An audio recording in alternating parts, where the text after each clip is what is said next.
तो दोस्तों अगर आप भी उन लोगों में से हैं जिनको अपनी 10वीं क्लास होने के बाद 11वीं क्लास में ये डाउट रहता है कि मुझे कौन सा विषय का चुनाव करना चाहिए, तो आज का ये वीडियो अंत तक देखें। आपको इस वीडियो में अंत तक क्लियर हो जाएगा कि आपको कौन से विषय का चुनाव करना है और वो क्यों करना है, क्या उसके आपको लाभ होने वाले हैं और वो आपको कौन सा विषय आपको स्किप करना चाहिए और वो आपको नहीं लेना चाहिए।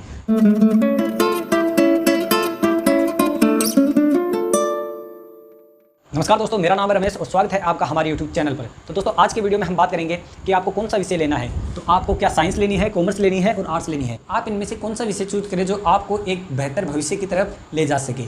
तो दोस्तों आज के इस वीडियो में हम यही बात करने वाले हैं कि आपको कौन से विषय का चुनाव करना चाहिए।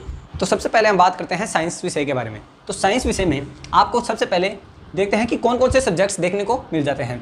तो maths, physics, chemistry, biology, English, computer science, agriculture, ये जो सब्जेक्ट्स हैं ये आपको साइंस में चूज़ करने होंगे, ये लेने होंगे। अब इनमें से आपको 3 सब्जेक्ट्स सिलेक्ट करने होंगे। अभी उसके बाद हम बात करते हैं जॉब्स के बारे में। तो जॉब्स क्या होती है? जॉब्स होती है साइंस में आप चाहें तो मेडिकल में जा सकते हैं, इंजीनियरिंग में जा सकते हैं, टीचिंग में, और अगर आप चाहें तो किसी सब्जेक्ट के स्पेशलिस्ट भी बन सकते हैं। अभी मेडिकल में आप कब जाएं और मेडिकल में क्या होगा? मेडिकल में होगा कि मेडिकल में आपको मटेरियल जो मिलेगा उसमें मतलब जो मेडिकल में आपको चीज़ें पढ़नी पड़ेगी उसमें आपको मेमोरी ज़्यादा मतलब याद करने वाली चीज़ें मेडिकल में ज़्यादा होती है। और उसी प्रकार इंजीनियरिंग में आप देखें तो इंजीनियरिंग में क्या होते हैं?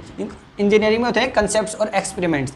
मेडिकल में आप कैसे जाएंगे? मेडिकल में आप जाएंगे बायो के थ्रू, ठीक है। जो बायोलॉजी लेंगे तब आप मेडिकल में जाएंगे, और इसी प्रकार अगर आप मैथ्स लेंगे तब आप जाएंगे इंजीनियरिंग में।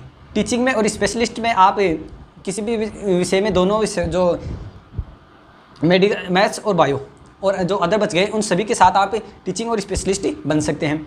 अब इंजीनियरिंग में आपको कंसेप्ट और एक्सपेरिमेंट्स करने होंगे, तो आप अपने हिसाब से चूज कीजिए कि आप इनमें से आपके लिए कौन सा मेमोरी ज़्यादा कर सकते हैं या कंसेप्ट्स और एक्सपेरिमेंट्स में आप ज़्यादा बेहतर कर सकते हैं या ज़्यादा मतलब स्टोरेज कर सकते हैं, ज़्यादा याद रख सकते हैं।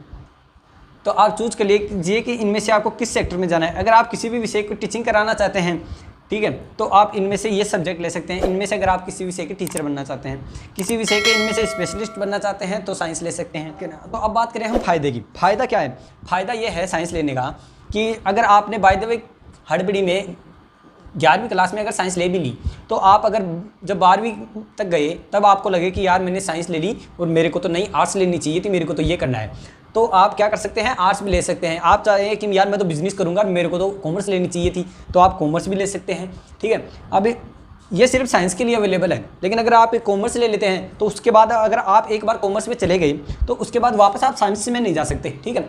आर्ट्स में जा सकते हैं आप, ठीक है, लेकिन साइंस में नहीं जा सकते। उसके बाद तो आपको वापस फिर से, अगर आपने 11वीं या 12वीं दोनों कर ली है तो फिर से वो 11वीं और 12वीं करनी होगी, उसी के बाद आप साइंस में जा पाएंगे। मतलब शुरू से साइंस में चलना होता है, 11वीं भी साइंस से करनी ही होती है।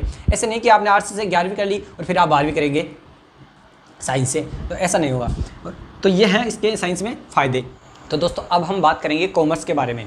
तो कॉमर्स में सब्जेक्ट्स जो आते हैं वो है इकोनॉमिक्स, अकाउंट्स, बिजनेस स्टडीज़ और इंग्लिश, मैथ्स और इंफॉर्मेशन प्रैक्टिस और स्टैटिस्टिक्स। ये जो सब्जेक्ट्स हैं ये आते हैं कॉमर्स के अंतर्गत। और आपको कॉमर्स में जो जॉब्स देखने को मिलेगी वो मिलेगी फाइनेंस से संबंधित, ठीक है, फाइनेंस प्लानिंग से संबंधित, अकाउंटेंसी से संबंधित और टैक्स से संबंधित और बैंकिंग।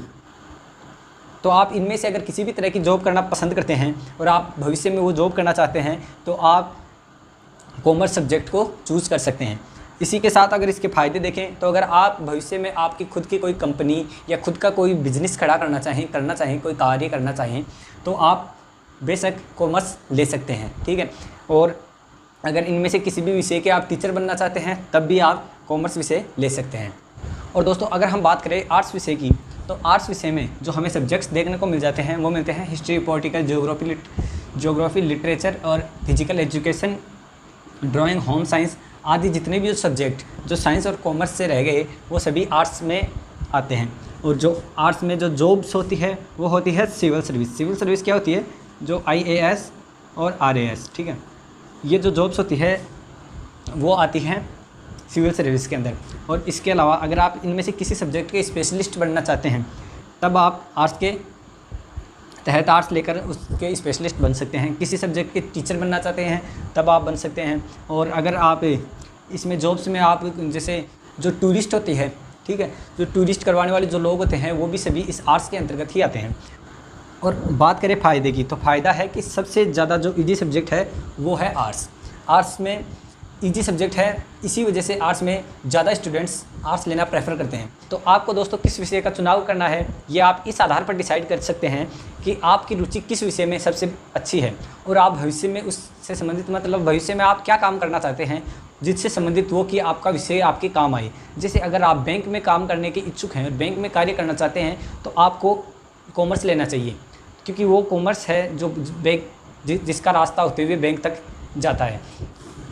तो जिस विषय में आपकी अच्छी रुचि रहती है आपको वही विषय चूज करना चाहिए। सोसाइटी के दबाव में या किसी दोस्त ने ले लिया तो हमने भी ले लिया, और या फिर परिवार वालों ने बोल दिया तो हमने भी ले लिया, ऐसा करके हमें कोई सब्जेक्ट का चुनाव नहीं करना चाहिए।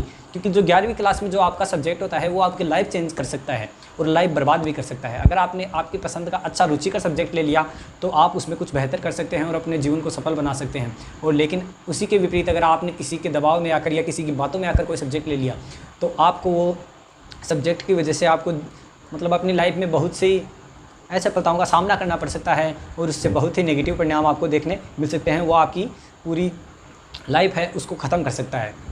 तो बस दोस्तों आज के वीडियो में इतना ही। उम्मीद है आपको ये वीडियो समझ में आया होगा और आपको पता चला होगा कि आपको कौन से सब्जेक्ट का चुनाव करना है जो आप 11वीं क्लास में अपने विषय का चुनाव करने वाले हैं उसके अंदर। तो बस दोस्तों आज के वीडियो में इतना ही। धन्यवाद।